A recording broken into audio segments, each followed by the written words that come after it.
The following podcast is a live recording of a radio show first broadcast by FreshFM with assistance from New Zealand On Air.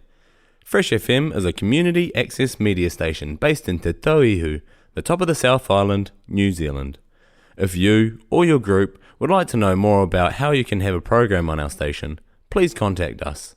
Visit our website freshfm.net for our contact details. Hello everyone and welcome to another episode of Fix the Money, Fix the World with your host Faris Mali, coming to you Monday mornings live, well not live, but coming to you Monday mornings on FreshFM. So today's episode we are going to be talking about Austrian and Keynesian economic policy.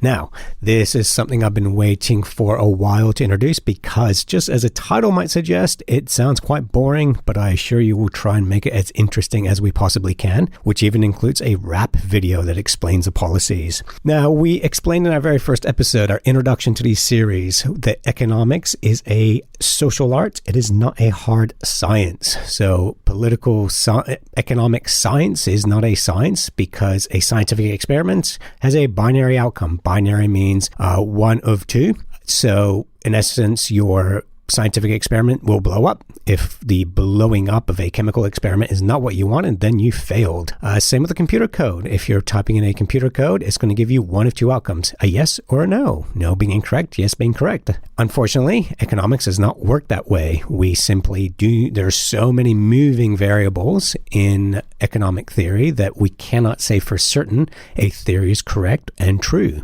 So we do have different schools of philosophy. We are going to look at the main ones to come out of capitalist society. So I'm not going to include Marxism in this. That's maybe something we'll look at another time, maybe not. We'll see. But today we're going to look at a bit more detail of the Austrian School of Economics as opposed to the Keynesian School of Economics. So the main difference is here, and it's called the Austrian School because originally it was studied in a school in Austria, even though there are some universities spread around the world in Europe and Latin America where you can study Austrian economics. It's called Austrian economics because that is where it was born, was in this university in Austria where the main thought leaders behind this school of economics went to. So Austrian School of Economics is not the mainstream one that we practice today. We actually practice Keynesian economics, which is based on John Maynard Keynes. Some of you may be familiar with this name, John Maynard Keynes. He became very popular in the World War II era. So what we're going to look at is what makes Austrian economics versus Keynesian. So the main differences are, and this is narrowing it down. So if there's any trained economists listening to this, I know you're probably cringing. But again, the purpose of this show is to make economics simple for everyone. So Keynesian economics, let's look at that first. Keynesian economics believes that in regulated markets, so in essence, the government has to intervene in the marketplace. The government can do so by, I wouldn't say manipulating, but manipulating interest rates, intervening in interest rates, also through government expenditure to stimulate an economy. So according to John Maynard Keynes, the government has a strong role in the economy. Austrian economics and the main critical opponent, you would argue, for this, or the main leader of Austrian economics came out as Friedrich Hayek. Friedrich Hayek actually believed in free markets, that you just let the economy take care of itself and you do not intervene. That's the number one difference. Keynesian economics is the government actually has an active role in the economy. They intervene. Whereas Austrian economics is they don't. Now, what are the other differences there? So with Keynesian economics, they're looking a lot, how do groups of people or nations, how do they behave? So with groups of people, how do people with kids behave? And you'd lump them up as a group. Middle class America is one group. Lower income is another. Higher income is another. How do they behave and how does their behavior impact the economy? So they're looking at groups of people and even specific industries. How do these industries behave? Austrian economics was about the individual. How does the individual behave? And they actually believe that because individual behavior is not predictive as much, in that you cannot therefore have a policy in place for individual behavior. So think of it this way. You're listening to this episode now. We don't know an hour from now what you're going to be spending your money on. Everyone listening to this episode, we could say is a group. So by Keynesian economics, you are a group of people And right now we could argue, because we are in a recessionary mode, that you will not go out for dinner tonight. Being a Monday night, you're not going to go out for dinner. Monday nights, most people don't go out for dinner, they go home. And you're definitely not going to do that because we're in a recession. So we can say this is how you are going to behave. However, under the Austrian school, Hayek's thought is that no, you are individuals. And the fact that I simply said dinner tonight, you go, well, that sounds like a good idea, Faris. I think I will go out for dinner. And the fact that we're in a recession means I want to help my local business by going out for dinner on a Monday night when they don't expect me. So if that's how you behave, then you are acting in a opposite to the group that Keynesian economics believe you will behave. So according to Austrian economics, this is not a science because we cannot predict how individuals are going to spend their money. So according to Austrian economics, groups don't think, people think. And when we have millions of people in New Zealand and billions of people around the world, how can you come up with an economic policy to determine what they'll do? So I heard someone mention this recently, in that 100 years from now, we know exactly where Pluto's going to be. We know what the gravity is going to be on Pluto. XYZ. Actually, I'm sure there's something wrong about that statement. It might not be gravity on Pluto. So let's say Mars. We know the lunar cycle for Mars 100 years from now. 10 days from now, we don't know what the Kiwi dollar will be against the US dollar. We don't know that 10 days from now what it's going to be. We know what weather patterns will play out most of the time. We can predict seasonality. We can predict a lot of things in the scientific realm, but we cannot do that with economics. Why? Because of the behavior of individuals. Now, one of the big differences as well is that with Austrian economics, they actually believed that inflation, which we have spoken about a lot on this show, is due to the increase in the money supply. So, again, we've spoken about this, and I think a previous episode we did too.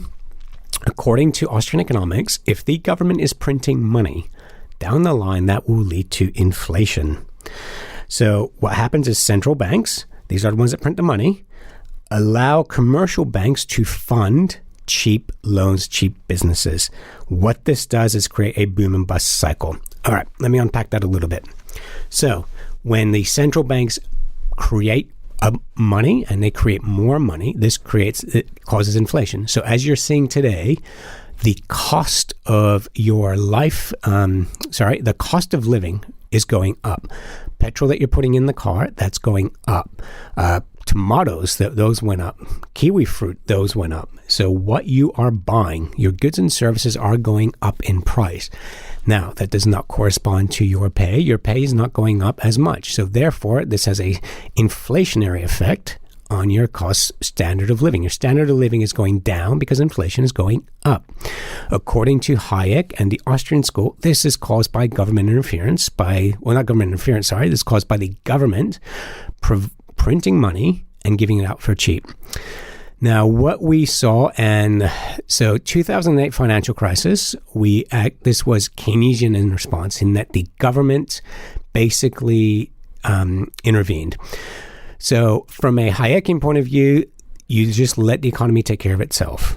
From the Keynesian point of view, which is what the majority of governments are practicing these days, you intervene. So the way it's been described, and I think this was, I can't remember exactly which central banker said this, but they said it's the Federal Reserve's job to take away the punch bowl when the party is getting wild. So we had the roaring 90s. So we had the unification of Germany.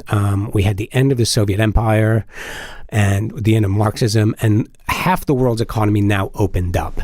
That includes China now. So we basically just went turbocharged capitalism, where we could trade with the rest of the world. So we had this whole idea of globalization.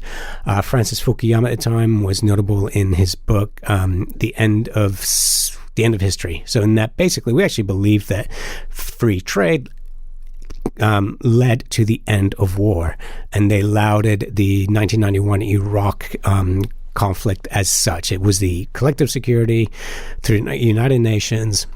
You may have heard this saying that two countries that own a McDonald's will never go to war with each other. In the 90s, we were in this period of euphoria. Everyone was making money in the stock market. It just was absolutely roaring. And then what happened was we had the 2000 NASDAQ crash. So basically, equity crash. It just 80% of it, I believe, was wiped out.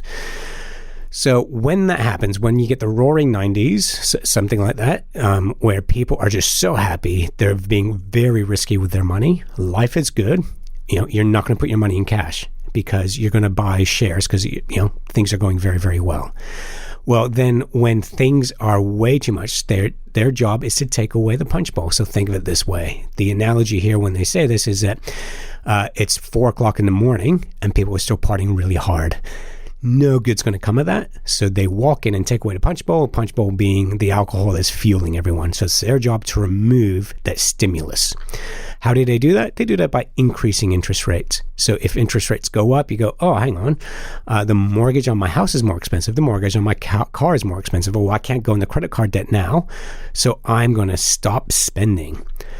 The problem, though, is that the Federal Reserves and central banks, they do this too late. They do this after there's been a crash. Up until the week before Lehman Brothers collapsed in 2008, they were still deemed a AAA credit rating, which basically meant very, very safe. It's only after they crashed that they removed that rating. So the problem that we've had with Keynesian economics is that, yes, governments can intervene, but they do it when it's too late. So they haven't actually stopped or prevented anything. They have responded. All right, I'm going to take a quick break. I'm going to play a rap video later after I've discussed this a bit more. But for now, we're going to play Are You Going to Be My Girl by Jet. That was Jet with Are You Going to Be My Girl? And if you are just joining us, this is Fix the Money, Fix the World coming to you on FreshFM. So today we've been talking about the two schools of economic thought or philosophy. These are the Austrian school and the Keynesian school based on John Maynard Keynes. Now, what we've been talking about is the difference between the two. The Austrian school of economic thought is basically that you let the markets rule themselves. You just let them run free, run wild if they have to. And the markets are responsible for the consequences of their own actions. And I'll give you an example. Let's just say you are an individual and you go into a lot of debt. You go into credit card debt, you go into personal debt. Then what happens? Well, you essentially are responsible for that debt. You've got to pay back your creditors. You are responsible for that. That's it. You get a poor credit history as a result. Now, replace that with country. So what happens if you're a country? And as we've seen, nations are going into a lot of debt. So, what would happen under Austrian thought is that, in essence, a country has to default. And we have seen this. Countries do default on their debt and creditors pay out. And that's it. There's no insurance policy. With Keynesian, it's the other way around in that basically, no, the government will intervene. And a good example of this, which we've talked about, is 2008 financial crisis. So 2008 financial crisis, basically, there was a lot of things going on. The premise or the foundations was everyone was buying real estate and supply of real estate was going up a lot more than demand. And if you've been listening to my show, you will know what that means. If supply is greater than demand, prices will come down. But there was an underlying narrative or belief in America that real estate always go up. You might have some pockets here or there where real estate goes down, but as a whole, across the country, real estate never goes down. That basically was what they believed, but that's exactly what happened. And so many people were tied up into real estate and they were over leveraged as well. And if you have not seen the film based on the book The Big Short, absolutely see that. Michael Smith is a fantastic author. He's written a lot of stuff. But yeah, see that film, read the book. Essentially, this is what happened. The real estate market crashed. It came down because the narrative was it can all come down at once. That's exactly what happened. So the government stepped in. They bailed out these large banks, American Insurance Group being the big one, Fannie Mae, Freddie Mac, who were mortgage lenders. They bailed them out because if they didn't, the whole system would collapse. So at the time, it was an $880 billion bailout. And when we say bailout, who's paying for that? The taxpayer. So if you as an individual default on your debts, that's it. You carry that for life. But here, the people that actually created these these products. So your Lehman Brothers, your Gold Bears, your Goldman Sachs, your JP Morgans, these big banks, Citigroup, Bank of America, these guys made a lot of money. When it all When it all went to hell, these guys made a lot of money. And when it all blew up, what happened? The government, the central bank, stepped in, used taxpayers' money to bail them out, to pay for their mistakes. And it gets even better than that. These banks actually created products that were designed to fail. So they actually created and sold products that they knew were going to fail. They sold them to Joe Blow. Joe Blow bought them. And these products failed, as they expected, because at the other end of that deal were their institutional clients. They're wealthier clients that they were looking after. And with that $880 billion bailout, some of that money actually went to pay for the bonuses of these traders and financial engineers, as they call themselves, to pay for their bonuses for the products that they sold. So they sold these products, which was basically collateralized debt obligations, CDOs as they're called, where you're lumping in debt and selling it off to people. That thing that you sold, that product that you sold, led to a catastrophic economic collapse, which saw unemployment skyrocket, saw people lose their homes, their retirement savings. And when that blew up, you as the person who created and sold this product, well, the government stepped in, used the taxpayers' money, the guys that you screwed over, to bail you out, and on top of that, to pay for the bonuses of you selling that product. The taxpayers paid for the bonuses. This is how insidious this system became. And we are still doing that today, unfortunately. We're still running under Keynesian economics. It's turbocharged because we are bailing out the mistakes. So I mentioned this before in the show that post-2008, the Russell 1500, which is the 1,500 largest middle companies in America. This is not the S&P 500, which is the 500 largest. This is the middle 1,500. So, you're talking about a couple hundred to a couple thousand employees each. 80% of those are what we call zombie companies, which basically means they've not been running a profit, that the only way they have been surviving is by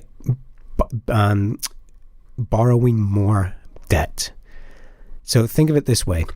You are an individual, you're not making money, and you have a $1,000 a week home loan. You're borrowing money to pay that back. Now, you have interest on top of that. How do you pay that interest back? Well, you borrow more money. Now, that's not sustainable. As an individual, no bank is going to lend you that money. Say, hang on, you've got this debt. You've got no money coming in. You're not making a profit to pay your debts. However, what's happened in America is because we've basically had low interest rates and banks want to lend because they make interest on the money, and they figure, well, if something goes wrong, the government's going to bail me out, as they did in 2008. So this is what's happened. We have had debt upon debt upon debt, and that's fueled what the Austrians would call malinvestment, poor investment. When money is cheap, you make unwise decisions. Now, in Austrian economics, basically you get burnt and you've learned your lesson. In Keynesian economics, oh no, we will step in and intervene, and that's what we've seen. And what's his name, Ben Bernanke, who was the chairman of the Federal Reserve during the 2008 financial crisis, he actually studied the Great Depression, and he believed that what we need to do is step in and make sure that the economy keeps moving along. He said the problem with the Great Depression wasn't the loss of the stock market. It was the fact that people stopped trusting each other. Banks stopped trusting each other. So we need them to do that. So he believed that by creating money, putting it in the system, and getting people to borrow, getting banks to borrow, because banks actually borrow off each other, then that's how we come back out. Now, he was actually proven incorrect, because for the first time since World War II, the American savings rate went up. People were not about to borrow more money. It went up. This was Keynesian economics that failed. And I can actually say that it failed because individuals did not borrow more. They saved. Some corporations did. A lot of that went into stock buybacks, which is something we'll look into another day. Now, Ben Bernanke's response to that, when he was asked, this didn't work, why not? He goes, I was right, the people were wrong. And I do want to find where he said that. He said, my theory was correct, but the people didn't do as I expected them to do. Now, this leads into a whole other thing called moral hazard. So the people who are passing these laws, the central bankers passing these laws, they are unaffected by it. They have their jobs in academia. And you look at Janet Yellen, the most recent chairwoman of the Federal Reserve. She resigned a couple of years ago. She's never had a life outside of academia. They get paid their six-figure salaries if they are right or wrong. If what they are doing is detrimental, it's not detrimental to them. They still get their salaries. There's a moral hazard. And the same thing we saw with the example I gave, 2008 financial crisis. You're making money, but who else is it costing? And if central bankers' decisions are incorrect, they affect us everyday people, but they are unaffected by them. And it was actually just this week announced that Ben Bernanke, chairman of the Federal Reserve during 2008, he won the Nobel Prize for Economics this week because of his response to 2008. And we are now seeing, what we're now seeing as accumulated debt is actually a response to 2008. So it's pretty sickening, actually, that this stuff is going on right in front of us. And one thing I do want to point to as well is, with this being a science and not an art, is there was a book that came out around that time called This Time is Different. And these two Harvard professors wrote this large textbook talking about sovereign debt and the problem with sovereign debts. And they said once debt to GDP gets to 90%, so for every dollar a country makes, they owe 90% in debt. That's a problem. That's a point of no return. So if they do that, that's it. That's basically the end of the economy. And they used examples like Greece, Argentina in the past, and they had this spreadsheet. It later turned out there was a mistake in the spreadsheet.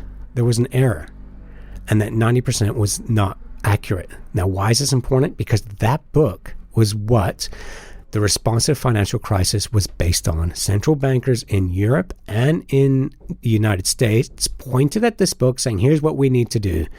And they pointed to that book as response. And there was a mistake in the calculations. And this is something that the Keynesians will criticize the Austrians for, is that they don't look at math. Whereas the Austrians go, well, an individual choice, an individual liberty is not quantifiable mathematically. All right, so there are boom and bust cycles, and this is something that this is something that the Austrians came up with, saying there's boom and bust cycles. The boom and the bust is created by cheap credit. And the more cheap credit you put into something, the worse it's going to get.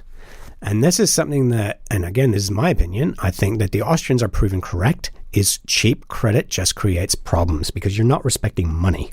So what we're going to do now is we're going to play a rap video. This is a video by an economist called Russ Roberts. And he put together this video, which is absolutely brilliant. And I will link it to this because it's worth watching the video itself, but you'll hear this. And this is called Keynes versus Hayek. And I think this brilliantly explains the divisiveness between these two schools of thought. So I'm going to finish up with this. Thanks for listening, guys. I hope this wasn't too complex. Go to my website, farismali.com, for show notes. All right, a couple of things in there I didn't talk about, which I want to do, and that's aggregate demand. And this is the main pulse behind the Keynesian economics theory, is that aggregate demand. So think of a country this way. What is a country made of economically? Demands for goods and services. So what are you paying for? What goods and services are you paying for? Consumer spending, obviously that's what that is. What are consumers paying for? Investments, that's corporate investment, government investment, which in the video they meant about digging ditches, building hospitals, that's government investment.